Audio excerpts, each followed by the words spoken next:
Part 1, Introduction. Why money is not just about numbers. Money isn't just numbers. It's a reflection of our hopes, fears, and decisions. The way we think about money shapes how we live, not just how we spend. Every street, every city is filled with people chasing financial dreams in their own way.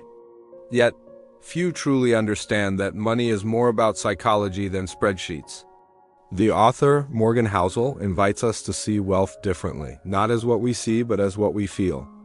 In this journey, you'll realize that knowledge is easy to teach, but behavior is hard to master. We trade, save, and invest, yet most of our financial choices come from emotions, not equations. The real challenge isn't understanding the markets, it's understanding yourself. Think of money as a chess game. Strategy matters, but the calmness of the player decides the outcome. Let's begin our exploration of how psychology quietly rules every financial decision we make.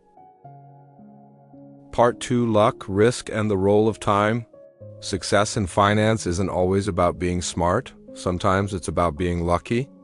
Luck and risk are twin brothers, invisible forces that shape every outcome. Bill Gates built Microsoft because he had talent and because he went to one of the few schools with a computer. His friend, equally smart, made one mistake and lost everything. What separates them is not effort, but the invisible dice of circumstance. Understanding this truth makes us humble and less judgmental of success or failure. Life's outcomes are not purely earned. They're a mixture of skill, timing, and fortune. Markets rise and fall, but the biggest variable we can't control is time itself. Risk teaches us humility. Luck reminds us of gratitude. The wise investor accepts both and plays the long game with patience and balance. Part 3, Enough? The psychology of contentment? Knowing when to stop is one of the rarest financial skills. The hardest word to say in finance isn't no, it's enough. Many who chase more end up losing what they already have. When money becomes a game without finish, happiness. True wealth is the ability to wake up and say, I can stop now. Every goalpost moves if you let comparison take control. Having enough is freedom. Wanting more is a trap. Greed disguises itself as ambition.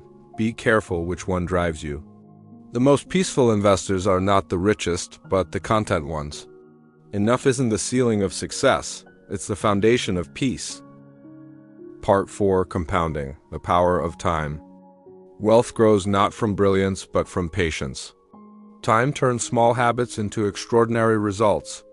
The magic of compounding is invisible until decades later. Warren Buffett's secret isn't genius.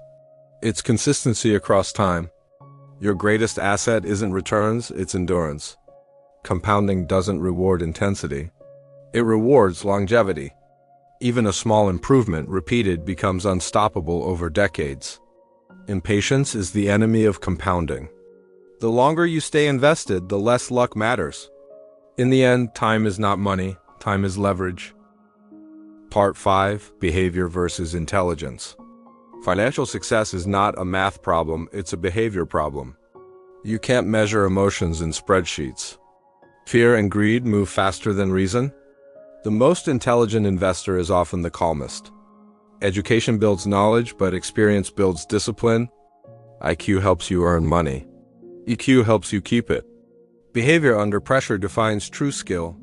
Financial peace comes from knowing yourself, not beating the market.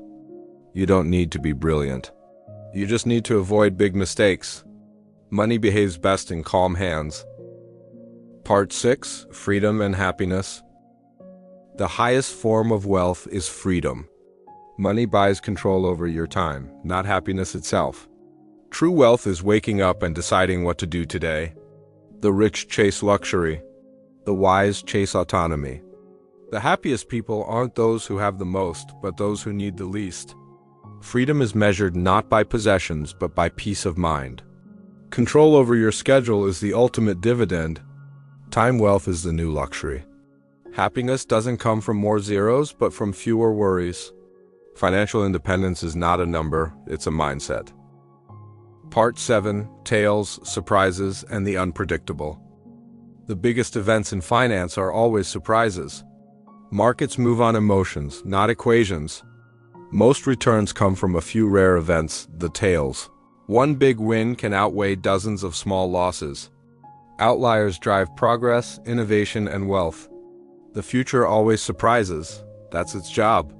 Plan for surprises because certainty is an illusion. Flexibility beats prediction. Survival is the key to compounding. You don't have to forecast the future, just endure it. Part 8. Reflection. What truly matters.